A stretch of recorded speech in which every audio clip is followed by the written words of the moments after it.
வணக்கம். சர்க்குருவே சரணம். உங்கள் அன்பு நண்பன் தேனி பாலா. தேனியிலிருந்து பாலாஸ் ஆன்மீகத்திற்காக மற்றும் ஐயனுடைய ஒரு உண்மை பதிவில் சந்திப்பதில் மற்றற்ற மகிழ்ச்சி. வாங்க வீடியோக்குள்ள போயிடலாம்.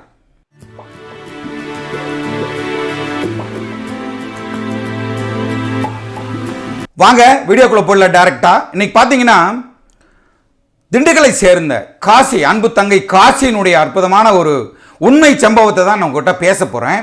அவங்க வீட்டில் ஒரு 2 விஷயம் நடந்தது. அதை பற்றி உங்கள்கிட்ட ஆணித்தரமாக அவங்க சொன்னதை அந்த பதிவை உங்களுக்கு நான் பதிவிட போகிறேன். தன்னுடைய ஃபோட்டோஸ், கணவருடைய ஃபோட்டோஸ் எல்லாத்தையும் சொல்லி வாய்ஸ் மெசேஜ் உண்மையாக போட்டிருக்காங்க. அதையும் உங்களோட பகிர்ந்துக்கணும் தான் என்னோட ஆசை. என்ன அப்படின்னு சொன்னால், ஒரு வருஷத்துக்கு முன்னாடி கோம்பைக்காடில் காசி, என் அன்பு தங்கை காசி என்னை சந்திக்கிறாங்க. கணவனுக்கு மண்டையில் கட்டி இருந்தேன்னு போய் செக் பண்ணால் அது ஒரு கேன்சர் கட்டி ஆயிடுச்சு. அந்த கேன்சர் கட்டியை போய் ஆப்ரேஷன் பண்ணும்போது பிழைக்கலாம் பிழைக்காமல் போகலாம் அப்படிங்கிற ஒரு காலகட்டம். ஐயனை நினச்சிக்கிட்டு நம்ம வீடியோவை பார்த்தவங்க அவங்க, நான் மறுபடியும் சொல்கிற பெருமைக்காக சொல்லலை, நம்மளுடைய வீடியோவை பார்த்த என் அன்பு தங்கை அங்கே வர்றாங்க. அவங்களுக்கு ஆப்ரேஷன் பண்ணிவிட்டு கோம்பைக்காடு கூட்டுட்டு வராங்க. வந்தால் எப்படி இருக்கார் அப்படின்னா, குழந்தை இருக்காங்க இல்லையா, குழந்தை மாதிரி ஆகிட்டார். அந்த வீடியோ நான் ஆல்ரெடி போட்டிருக்கேன். அந்த பார்க்கலைன்னா அதை பார்த்துட்டு இதை வந்து பார்த்தீங்கன்னா நல்லாயிருக்கும். இதை பார்த்துட்டு அதை பார்த்தாலும் பரவாயில்ல, டிஸ்கிரிப்ஷனில் அதனுடைய லிங்கை தரேன். கருணை கூர்ந்து போய் பாருங்க. உண்மை சம்பவம், 1 வருடத்திற்கு முன்பாக நடந்த ஒரு சம்பவம். அப்போ வர்றாங்க, வந்து பார்த்தா குழந்தை மாதிரி இருக்காரு. வீட்டில் வேலை செஞ்சவர், அவர் மூலமாக வருமானம் வந்தது. ஒரு குழந்தைய அப்படியே பேசாமல் இருந்தால் என்ன பண்ண முடியும்? ஒரு பெண் அப்படியே நொடித்து அப்படியே போய் மிரண்டு போய் நின்றுறாங்க. ஓடோடி புருஷனை கூப்பிட்டுட்டு, அந்த கணவனை கூப்பிட்டுட்டு நேரம் எங்கே வந்தாங்க?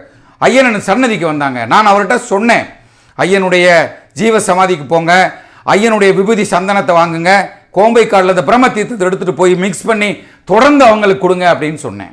இப்போ ஒரு 2 மாதத்துக்கு முன்னாடி 3 மாதத்துக்கு முன்னாடி தொடர்ந்து போய் செக் பண்ண போயிருக்காங்க. நார்மலாக இருக்குது. இப்போ 2 நாளைக்கு முன்னாடி போயிருக்காங்க. அம்மா ஒன்றுமே இல்லைம்மா, உங்கள் வீட்டுக்காரர் சரியாயிட்டார் அப்படின்ட்டாங்க. இந்த 3-4 மாதமா அவர் நார்மலாக வந்து வேலைக்கு போயிட்டுருக்காரு. வேலைக்கு போகிறாருங்க, வேலைக்கு போயிட்டுருக்காரு. அப்படி ஒரு அற்புதமான நிகழ்வு தான் அந்த பிள்ளைக்கு நடந்தது. அந்த பிள்ளை அதனுடைய வாயாலேயே, அவங்களுடைய வாயாலே சொல்லியிருக்காங்க.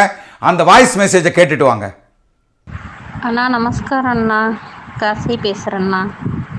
ஐயா நம்ம பூஜை ரூமில் வந்து 3 நாளாக இருக்கிறாங்க. நான் கணக்குமட்டி போலேன்னு கவலைப்பட்டுட்டு இருந்தேன். ஆனால் ஐயாவே வந்திருக்காங்க. அதை நினச்சி எனக்கு ரொம்ப சந்தோஷம்.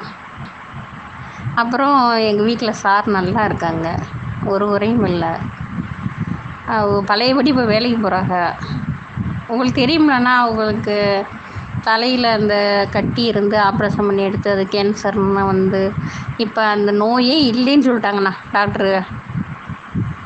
ரொம்ப ஐயனுடைய அருளால் எந்த குறையும் இல்லாமல் நல்லா இருக்காருண்ணா. என் குடும்பம் கண்ணீரில் இருந்து ஐயா காப்பாற்றி விட்டார். ஐயனுடைய அருள் முழுமையாக இருக்குன்றதை நான் ஒவ்வொரு நிமிஷமும் உணர்றேண்ணா. அண்ணா, இது எல்லா மக்களுக்கும் நீங்கள் எடுத்து சொல்லணும். எல்லாருக்கும் ஐயன் மேலே நம்பிக்கை அதிகமாகணும். முழு மனசாக நம்பி ஐயனை வணங்கினா ஐயன் நம்ம கூடவே இருக்காருன்னு அவங்க புரிஞ்சுக்கணும். நீ பழையபடி வேலைக்கு போயிட்டு சம்பாரிச்சிட்டு வர்றாங்கண்ணா. நான் வீட்டில் இருந்து குடும்பம் நடத்திட்டுருக்கு. நல்லபடியாக எங்கள் குடும்பம் ஓடிட்டுருக்குண்ணா. ஐயாவுக்கு கோடி கோடி நமஸ்காரம். வாழ்நாள் முழுக்க நன்றியோடு இருப்பேன். கேட்டிங்களா? அன்பு தங்கை காசி திண்டுக்கல்ல இருந்து அவங்க தன்னுடைய வாயால் சொன்ன விஷயம் அது. இரண்டாவது பார்த்தீங்கன்னா, 20 வருடமாக அவங்களே சொல்லியிருக்காங்க, சொல்லுங்கண்ணா மக்களுக்கு அப்படின்னு சொல்லியிருக்காங்க. 20 வருடங்களாக அவங்க மாதவிடாய் ஆகும்போதெல்லாம் மாதத்துக்கு ஒரு தடவை துடின்னு துடிச்சிடுறாங்க. 5 நாட்கள் என்னால் ஒன்றுமே பண்ண முடியாதண்ணா அப்படின்னு சொல்லியிருக்காங்க. அதையும் சொல்லியிருக்காங்க. அந்த வாய்ஸ் மெசேஜையும் கேட்டுட்டு வாங்க. ஆனால் இன்னொரு அதிசயம் சொல்லணும், அதையும் சொல்லிடுறேன்.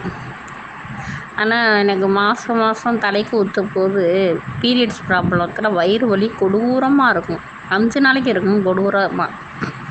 இப்போ ஐயாவுடைய திருநீரும் சந்தனமும் அந்த தீர்த்தமும் நான் சாப்பிட்டு டெய்லி சாப்பிட்டு வந்தேன் பாருங்கள். 20 வருஷமாக இருந்த அந்த துன்பம் இந்த மாதம் இல்லாமல் போயிடுச்சுங்கய்யா. ஐயனுடைய அருள் பரிபூரணமாக இருக்கிறத நான் உணர்ந்துட்டேன். இனிமேல் எனக்கு வாழ்க்கையில் எந்த குறையும் இல்லை. எனக்கு ஐயா இருக்காங்க, எனக்கு அது போதும். என் கணக்கு மட்டும் ஐயா இருக்காங்க. அப்படிங்கிறத நிரூபிச்சிட்டாங்க. 20 வருஷ துன்பம்னா ஒரு நாள் 2 நாள் கிடையாது. 20 வருஷ துன்பம் தலைக்கு ஊற்றினா 5 நாளைக்கு என்னால் எந்திரிக்கவே முடியாது, சாப்பிட முடியாது, தண்ணி குடிக்க முடியாது, தரையில் கால் ஊண்ட முடியாது. அவ்வளவு கொடூரமான வலி அந்த 5 நாளும் நான் அனுபவிச்சேன். ஐயாவுடைய அருளால் அந்த சந்தனமும் திருநீரும் அந்த இது தண்ணி வாங்கிட்டு வந்து குடிச்சுக்கிட்டே இருந்தேன் டெய்லி. இன்றைக்கி அதிசயம் நடந்திருக்கு என் வாழ்க்கையில். நீங்கள் எல்லாருக்கும் சொல்லணும். உங்கள் தங்கச்சி காசிக்கு நடந்த இந்த அதிசயம் உலக மக்கள் எல்லாருக்கும் நடக்கணும். ஐயாவை முழுசாக நம்பி கைப்பிடிக்க சொல்லுங்கள். ரொம்ப நன்றிண்ணா. கேட்டிங்களா? சர்க்குரு அப்பனுடைய மகிமை என்னன்னு கேட்டிங்களா? இதைத்தான் நான் உங்களுக்கு சொல்லிட்டு இருக்கேன். அவங்க ஐயனிடம் சரணாகதி ஆயிட்டாங்க. ஐயனே நீங்களே சாட்சி, ஐயனே நீங்களே எனக்கு வாழ்க்கை, நீங்களே எனக்கு எல்லாமே, நீங்க தான் எனக்கு பண்ணணும்னு சொல்லி சரணாகதி ஆனதினுடைய விளைவு இன்று பாருங்க, மனசார உங்களுக்கெல்லாம் சொல்லியிருக்காங்க.